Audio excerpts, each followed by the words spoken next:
राहुल और अर्जुन दो घनिष्ठ दोस्त थे जो एक छोटे से कस्बे में रहते थे। एक दिन उन्होंने नदी पार करके दूसरी ओर के जंगल को देखने का फैसला किया।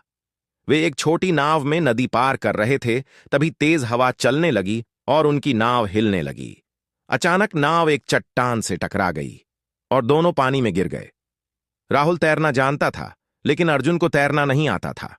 बिना कुछ सोचे राहुल तुरंत अर्जुन की ओर तैरा और उसे सहारा देकर किनारे तक सुरक्षित ले आया। थकावट से भरे अर्जुन ने राहुल को गले लगाते हुए कहा, तुमने मेरी जान बचा ली, इसके लिए धन्यवाद। राहुल मुस्कुराते हुए बोला, दोस्त होने का यही मतलब है। यह कहानी हमें सिखाती है कि सच्ची दोस्ती निस्वार्थता पर आधारित होती है, जहां हम एक दूसरे का साथ हर मुश्किल में निभाते हैं।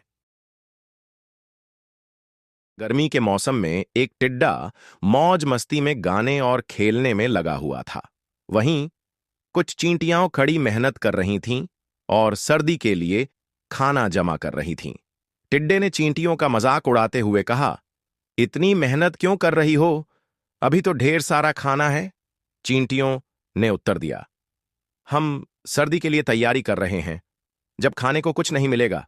लेकिन टिड्डा उनकी बातों को अनसुना कर अपनी मस्ती में लगा रहा। कुछ समय बाद सर्दी का मौसम आ गया। टिड्डा भूखा और ठंड से कांप रहा था, क्योंकि उसने खाने का कोई प्रबंध नहीं किया था। दूसरी ओर चींटियां अपने घर में आराम से थीं और उनके पास पर्याप्त खाना था। टिड्डा पछताने लगा, लेकिन अब बहुत देर हो चुकी थी। शिक्षा, मेहनत और भविष्य की तैयारी जरूरी है। जो अच्छे समय में मेहनत नहीं करता, उसे बुरे समय में कठिनाई का सामना करना पड़ता है। एक दिन एक शक्तिशाली शेर पेड़ के नीचे सो रहा था। अचानक एक छोटा चूहा उसकी नाक पर दौड़ गया, जिससे शेर की नींद टूट गई।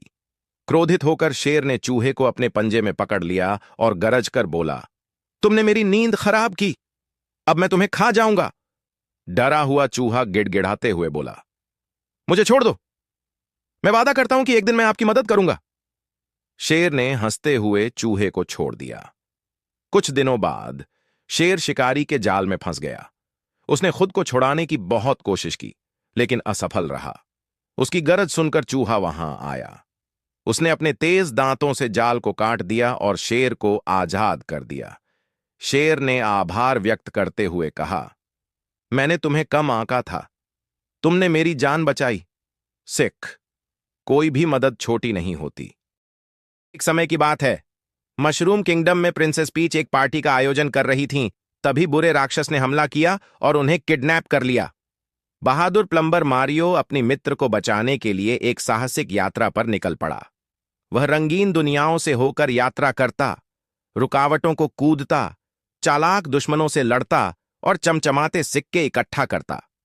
रास्ते में उसने अपने भाई लुईगी और अपने वफादार दोस्त योशी के साथ हाथ मिलाया। फायर फ्लावर और अदृश्य तारे जैसे शक्तियों का उपयोग करते हुए मारियो और भी ताकतवर हुआ। राक्षस के आग से भरे किले में रोमांचक अंतिम मुकाबले के बाद मारियो ने प्रिंसेस पीच को बचाया और मशरूम किंगडम में शांति वापस लाई। सभी ने खुशी से शोर मचाया, याहू! एक हरे भरे मैदान में मेढ़ों का एक झुंड आराम से रहता था। उनका एक गडेरिया हमेशा उनकी रक्षा करता था। एक दिन एक चालाक भेड़िया झुंड के पास आया। वह जानता था कि वह सीधे हमला नहीं कर सकता, इसलिए उसने एक चालाक योजना बनाई। भेड़िया ने मेढ़ों से मीठे शब्दों में कहा, तुम्हें गडेरिये की जरूरत नहीं है, वह तुम्हारी स्वतंत्रता छीनता है। मुझ पर भरोसा करो, मैं तुम्हारा मित्र हूं। भेड़िए की बातों में आकर मेढ़ों ने गडेरिये की सुरक्षा छोड़ दी और स्वतंत्रता की चाह में उससे दूर हो गए। लेकिन जैसे ही गडेरिया उनकी रक्षा से दूर हुआ, भेड़िए ने मौका पाकर झुंड पर हमला कर दिया। मेढ़ों को अपनी गलती समझ में आई, पर तब तक बहुत देर हो चुकी थी। शिक्षा,